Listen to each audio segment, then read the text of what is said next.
Welcome to a Design Between the Lines live special. New School versus Old School, co-sponsored by With It and ISFD, featuring an all-star panel of award-winning designers: Christopher Sandomenico, furniture designer at Caracol; Catina Roscoe, founder of Catina Unlimited Designs; Aimee Kurzner, director of furniture at Curry & Company; and Liz Shaver, furniture designer with Otto & Moore, and current ISFD president. We had a lively discussion about the future of home furnishings product design, the use of technology in design, exploring the design process, trends, and other topics, including questions from our audience that day. This event was recorded live on April 7th, 2019, in what is now the Loft at Congdon Yards in High Point, North Carolina. In the 1990s, there was a term used in design called design thinking. That was coined as methods and ideas defining the creative process back in the day. What does design thinking today mean to you? To me, it's something that we as designers sort of take for granted. It's the process of organizing our thoughts before we put them on paper, our doodles, just processing that thought, but on a different level. Whether we receive a brief from our clients, or a theme is established, or a direction from our clients, or if it's just something that we make up ourselves, that we're just working on a direction because we see a trend. That design thinking is just the mental process that we go through to organize our thoughts as we try to translate that into product. Anybody else like to comment on? Sure. Liz. Design thinking to me is in everyday life what you do. If you walk into a coffee shop, you look at what people are wearing, you see how it's dressed, you feel the vibe, and you just get a real feel for how things are in everyday life. So just gathering information and then implementing that into your design thinking process to create something great. Comments? Additions? I agree with both. I think in the world that we live in right now, we are overly exposed to so much brand content, imagery, etc., and it really takes an effect on what you process in your mind and how you want to dress, what you want your house to be, and it constantly evolves because in one moment you're inspired by pink, and then the next, oh my gosh, teal is in. I want teal this, I want this. And the design thinking process is it's constantly evolving, and it is putting all your thoughts together to create new product and constantly keeping up with the trends. Chris, anything to add there? Yeah, design thinking. I had to look that up before I came here. I think we do things differently in the furniture industry. Part of it, though, I work with a manufacturer.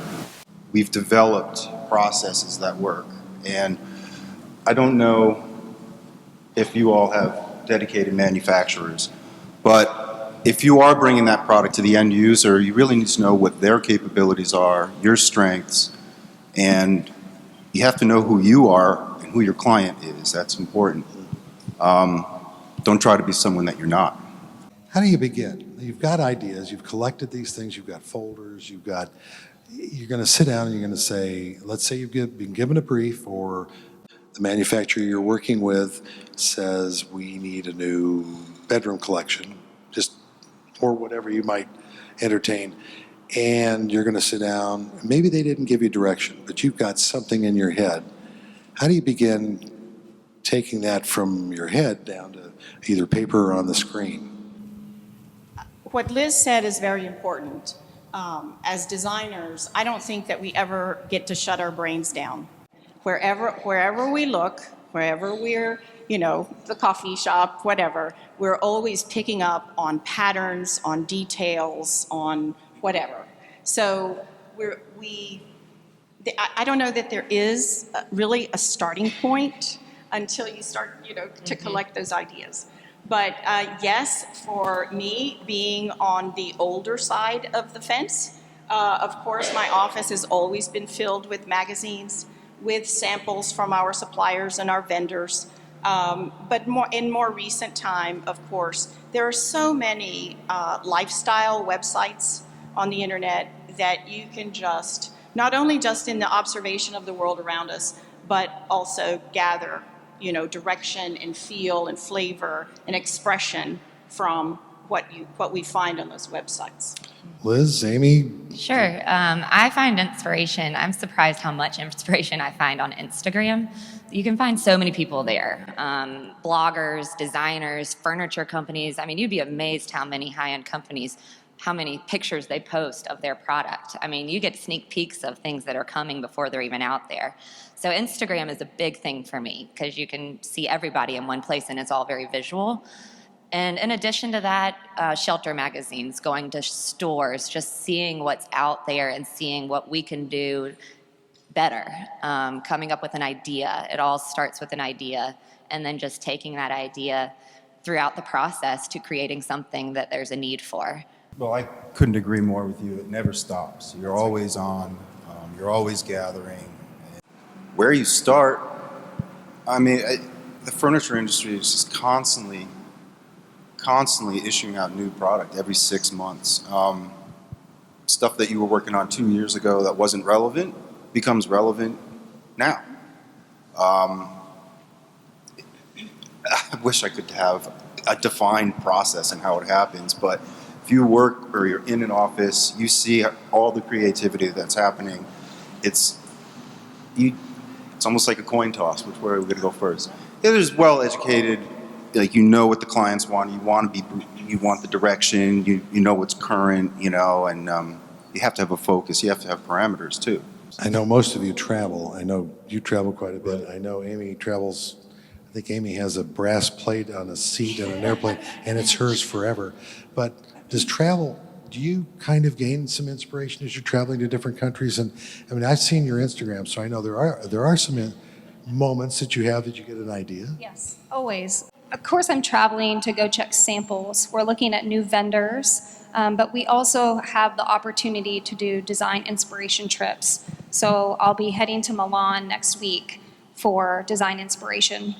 And for instance, when you're constantly thinking of things and also on the move, 2 years ago, I was in Milan. We were just walking through a market. I found a museum, walked in. There was, oddly enough, a weaponry exhibit. Not really into weapons myself. But I had snapped some photos of these really beautiful maces and spears and weapons, and we launched accessories last market.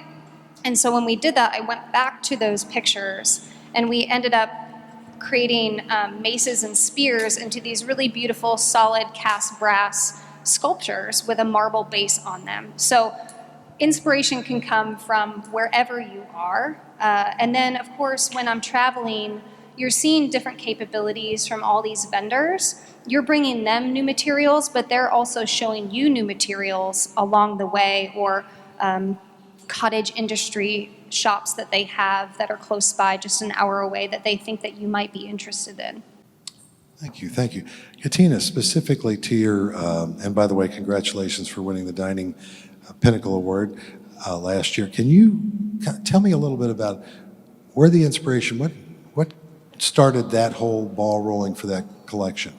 Well, what John is referring to, the Pinnacle Award, was for casual dining with an Amish manufacturer to change the perception of what Amish furniture is all about. Was the whole intention of going to work for this company. So the Amish people are tremendous craftsmen. They can build anything, but they have no sense of fashion, no sense of design. How does that intersect with our lives here, right? So it was very interesting. And we started with a story.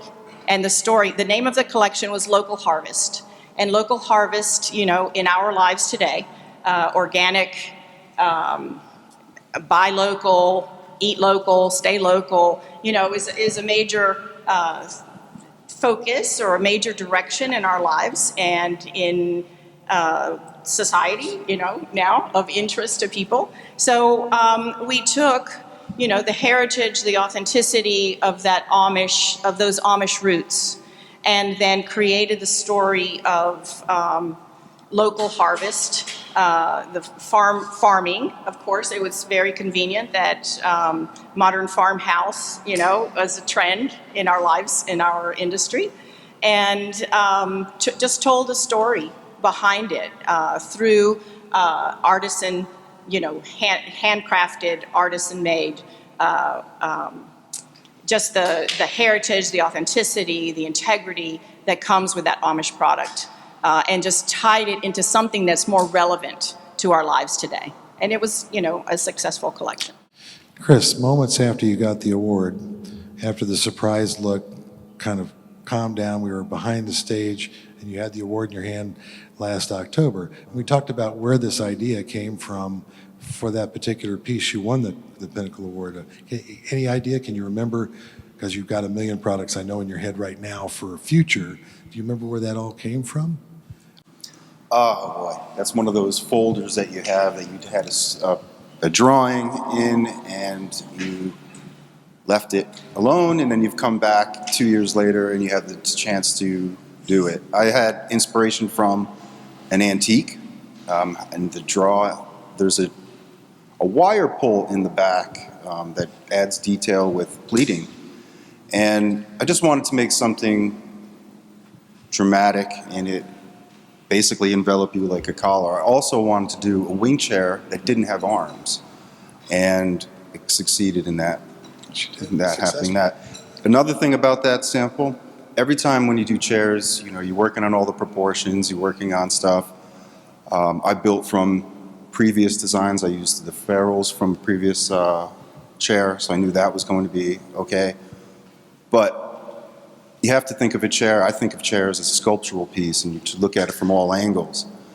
And usually you get to the sample department and you're redoing everything, or they didn't make it to spec, and it's never right. That one was 98% right the first time, so I guess that one was meant to be.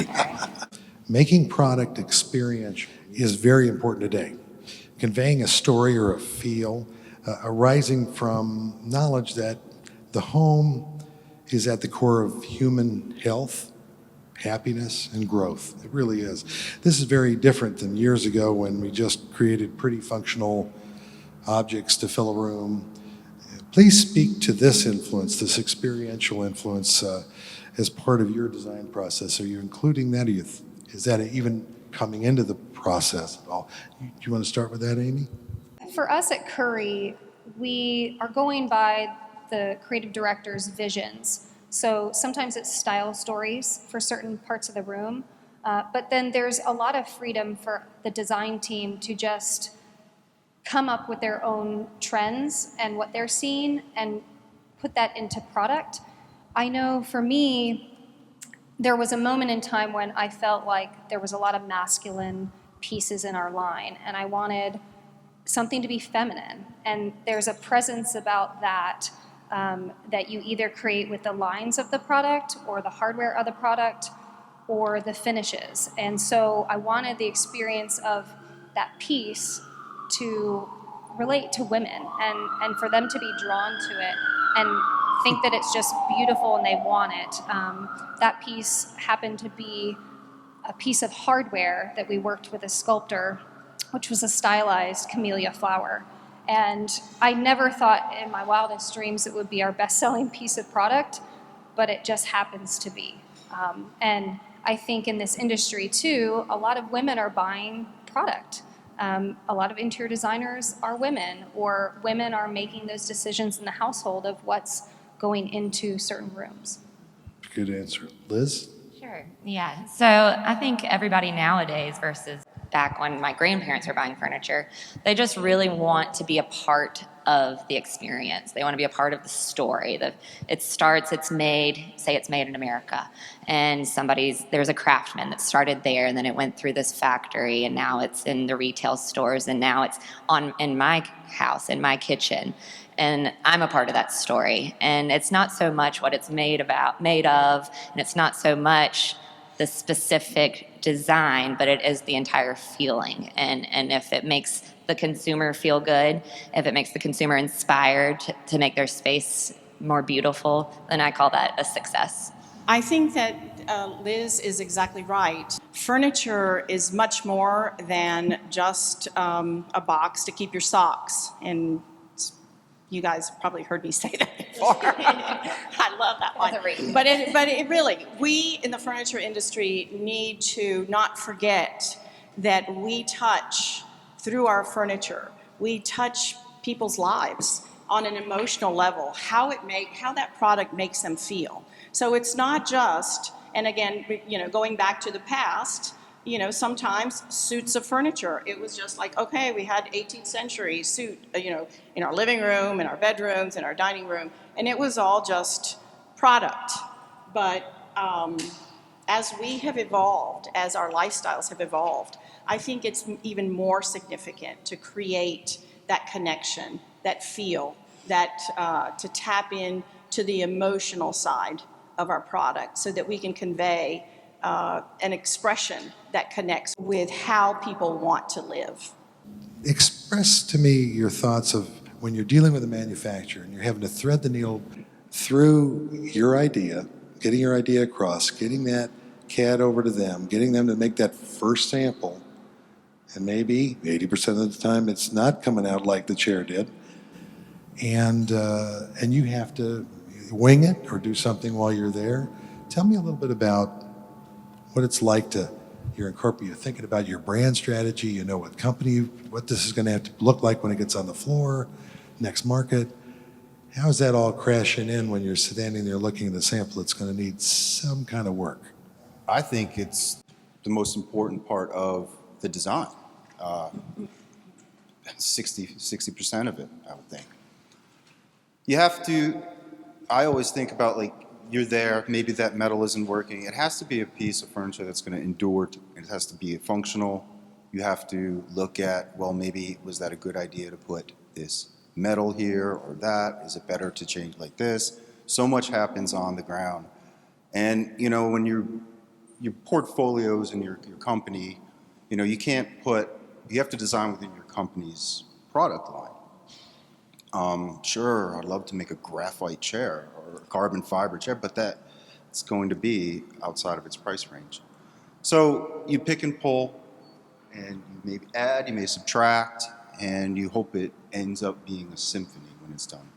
Because like you said, it's going in somebody's home, and you want it to arrive there, and you want them to receive satisfaction that they have it. Why do it? You're just wasting all materials and everything if you're not doing it for some type of glorification in the end. True. Questions on the side of screen and mouse? Over. In terms of process? In the process and having to funnel all this thinking. Yeah. Right. I think as designers, you're melding, you're blending your personal style with what the company wants. So my personal aesthetic is very minimal and modern. My company's is not, the company I work for. And I have been told that the furniture that they see is a blend of both, because I'm trying to incorporate certain lines that are more modern into those pieces. When it comes down to that process and technology and things like that, for me, I'm doing quick sketches, going straight to the computer, and then sending those renderings or concept drawings overseas. We have teams over there that are doing the CAD. It comes back to me and I redline it and make changes, and then I'm over there checking samples. But that doesn't stop that process, because as we're there on the ground, we're constantly developing more product. So I'm at a metal manufacturer in India. I see a candlestick, and I take the candlestick, grab my iPad with the pencil, and I'm changing that candlestick into now a column table. So you're using technology and constantly evolving, and your process, for me, is never the same in every situation. Okay, over to the pencil side. Well, I've always thought that there's so many variables in the process of furniture design. we as designers must accept the design challenge with consideration to all of those variables. It's not just drawing, the first piece of furniture or like a sculptural piece right off the top of our head. You do have to consider, all of the manufacturing. For me, I'm a freelance, so I work with different manufacturers or different brands, and many variables have to be considered from the very beginning. Their price point, what their brand, who they are, who that brand, who they are. For instance, Aimee is a luxury brand. Caracol is a luxury brand. Most of the products that I design are more mid to high price, and more mainstream, residential. So there are many variables that we have to design within those parameters. It's not just like arbitrarily, I like this curve, or I like this shape, or I like this material. It has to be with intention. Liz, you have a unique thing as well with just like Catina does, that you've got a number of clients in all kinds of different directions. How do you handle that? It's challenging, but it's exciting because I'm not always designing for the same client. So my lower end client might have different needs. For my lower end clients, I start with the best version of what I think that piece should be, and then usually it's beat to hell, and then it's just bulky and this and that, and then we need a corner block, so we need to chunk it up.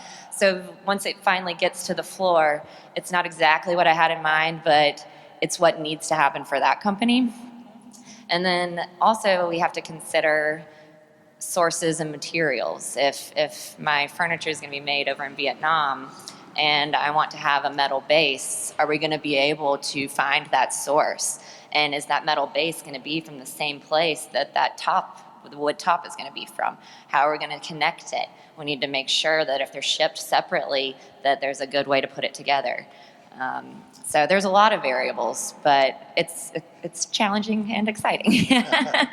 I'm sure you've had a moment, whether you were overseas, you were here, where you had to throw everything you knew out the window, think outside the lines, blow the box up you were sitting in and go, let's do it this way. Have any of you had that experience where you were either on the ground, standing in front of something and went, okay, I'm going to change the whole way we're doing this? Oh, good. All the time. All right. Well, give me an example. Whoever wants to start, go ahead.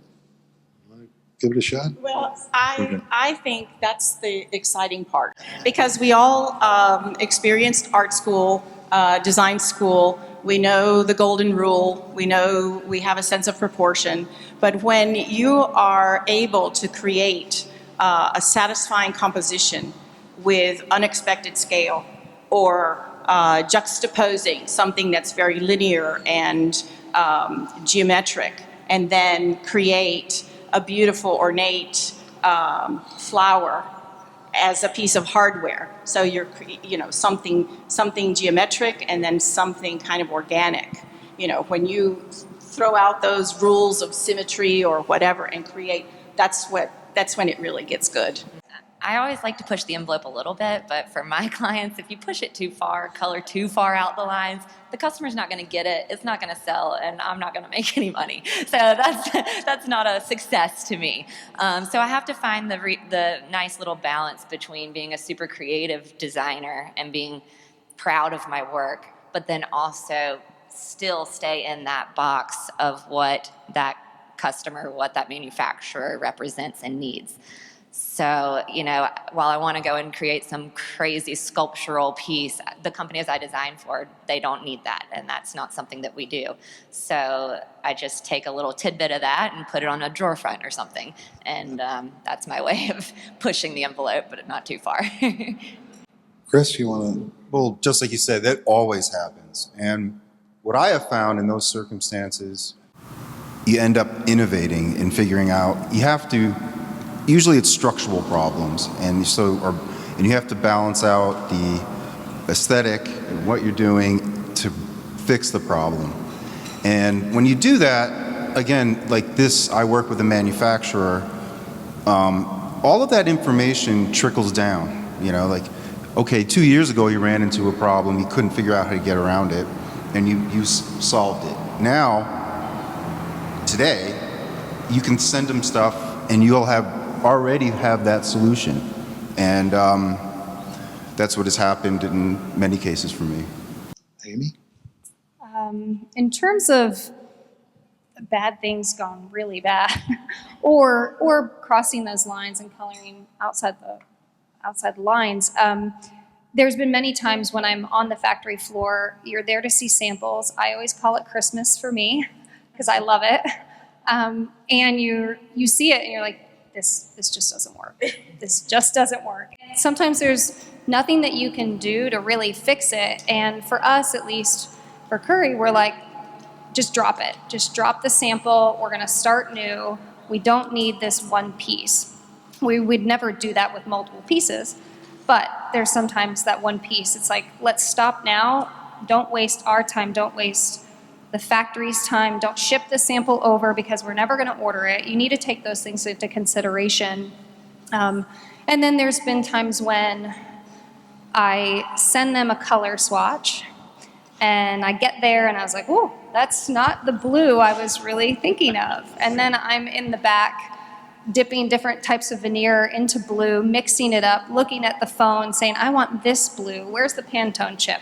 And you're just running around working with the team on the ground, trying to make it happen. And that is the most exciting part, the most fun part. Finishes on our shoes. They're freaking out, wiping my shoes. I'm laughing. That does happen, and those are the best moments while you're there.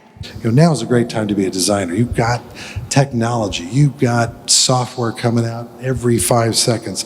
New age materials we talked about earlier, fabrics that are coming out of nowhere. With modern lifestyles, bringing exciting opportunities along with these materials and technologies to create products. As a designer, how do you address this high tech or utilize it in your work process these days? Liz? I just try to keep up. I try to be aware of the new programs that are out there. I don't try to learn every single one as it comes out because that would take a lot of time. But I just try to keep up and try to do the best that I can to stay with the technology. I still use SolidWorks to put in the proportions, put in the dimensions, so I know exactly what I'm going to get when I get to the factory. But anything organic, I'm going to draw it. And then when I travel, I'm with that iPad and pencil because, you could take the picture and scale it up and redraw it very quickly.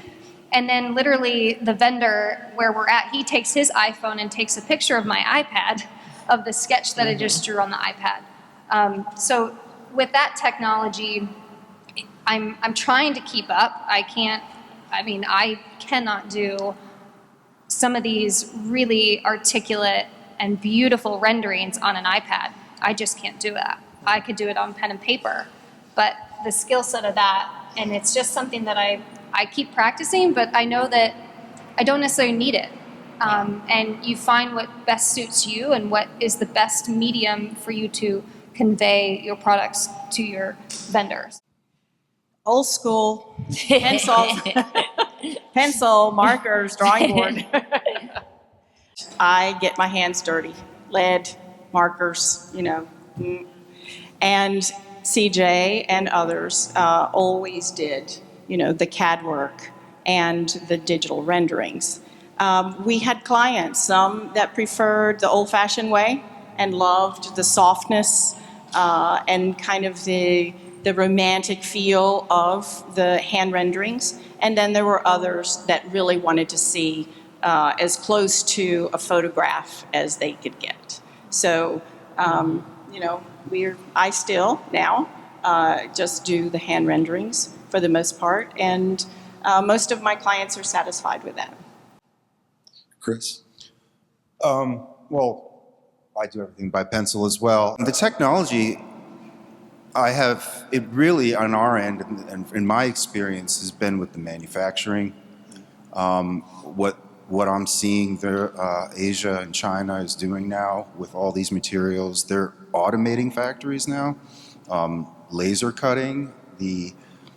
It's really helped us create stuff. I did a sofa this market, and it had a carving on a top rail, and I was challenged. Someone wanted to do it as a casting of metal. I was like, there's no way they're going to do it. I just did not think they were going to do it. Sure enough, we pushed them, and now there's a piece that it's like applique. It's 30 inches long, and it's made in one piece, and it's beautifully plated. So that's how I see the biggest effect of technology is with my product. We do media, but we're not like home office or anything like that. Right.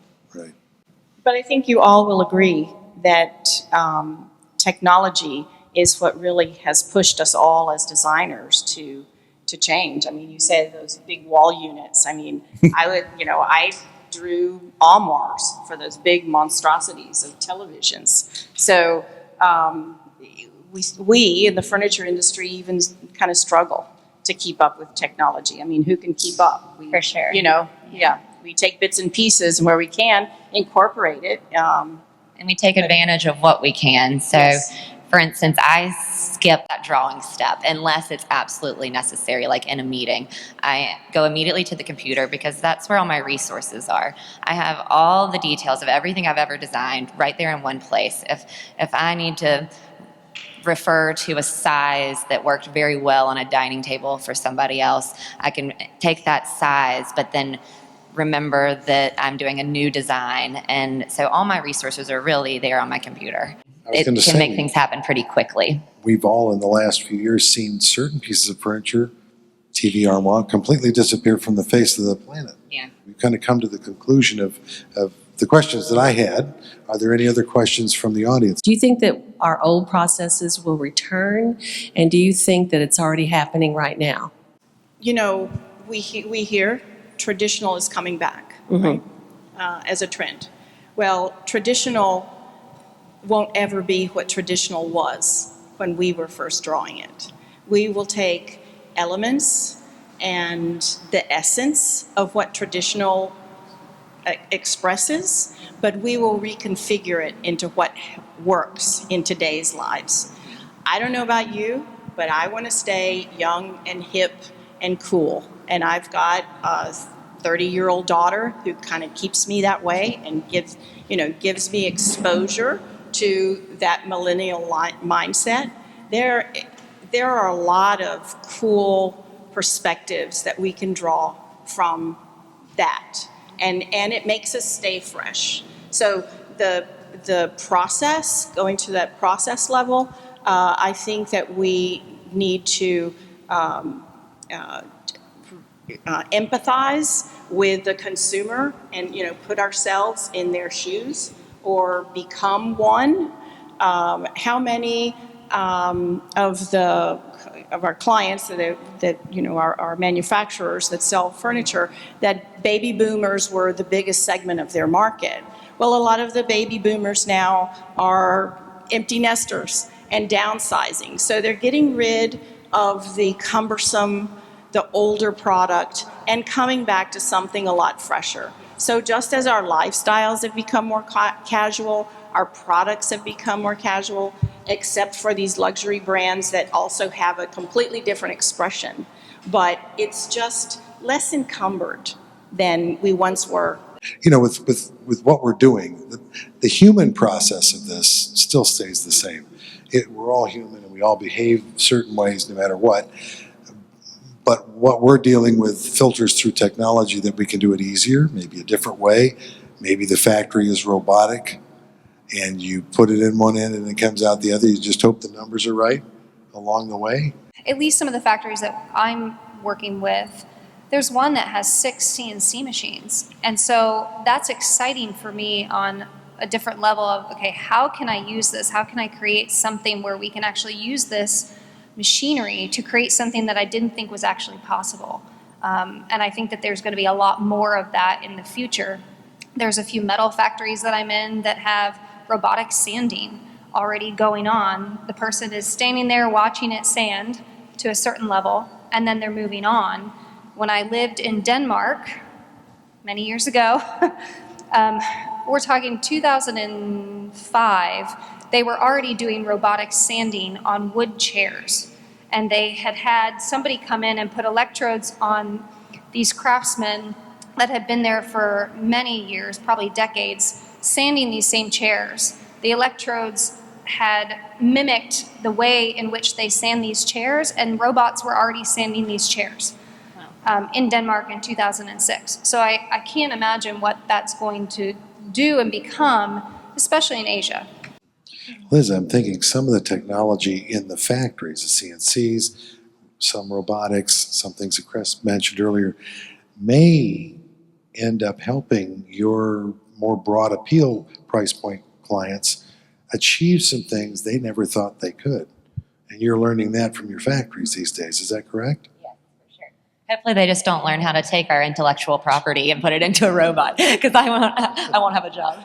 There you go. There you go. And I guess it's the same for you, Chris, with some of the new products and the new investments that the company's making in their factories. Yeah, it's really moving along fast, but I mean, it's never going to replace a human, you know, and it's embrace these new technologies. Don't be scared of them.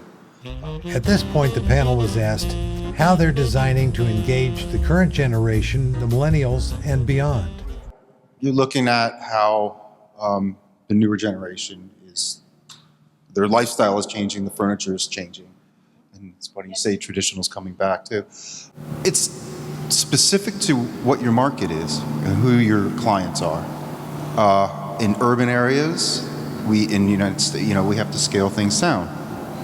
But when stuff is going to Saudi Arabia, they want it grand, and they want it big, and they want it with luxury.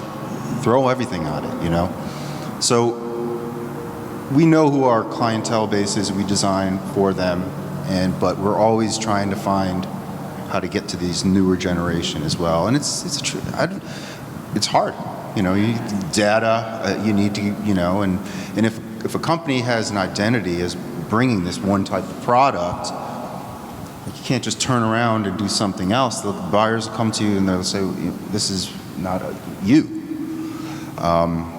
So we have our markets. Christopher was then asked, are you selling the luxury or are you lowering the price point to meet the millennials? We found that with the Caracal line, they're coming to us for unique pieces. We've gotten into this. We always try to this price sensitive stuff. I do the upholstery, right? If I do a regular roll arm, everyone's got a roll arm and they got it at half the price. So I can't do that. I have to design for the company. It's to put on these special twists, these unexpected twists to the furniture. I think what it comes down to is adding value to our product.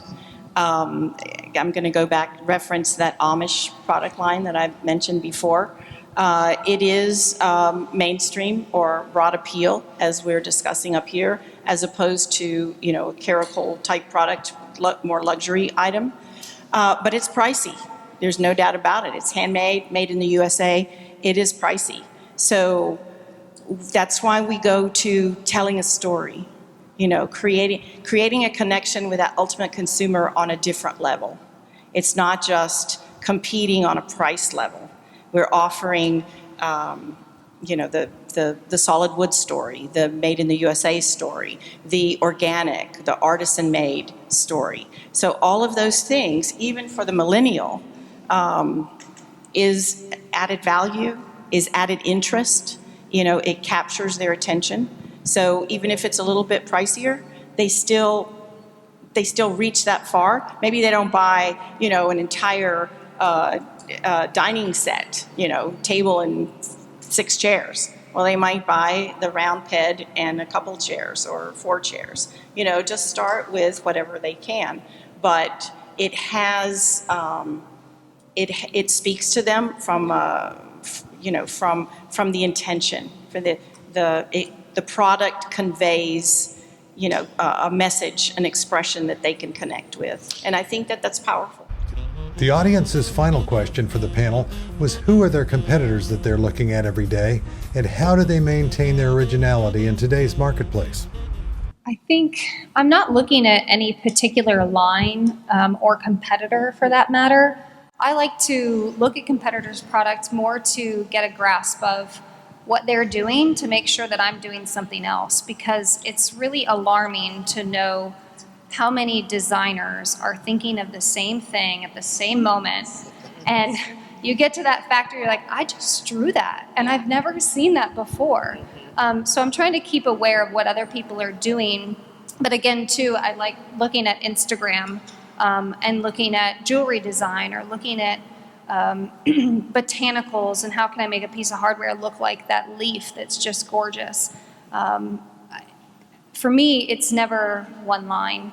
And I think some of us up here, I know Curry, people look at Curry for inspiration, and we're just like everybody else, trying to do it on our own and being original.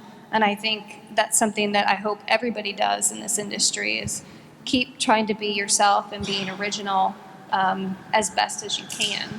I look to other companies to see what they're doing, to make sure that I keep my things original, see what they're doing, what's out there, what's selling. So some companies specifically that I look to are ringleaders like Restoration Hardware.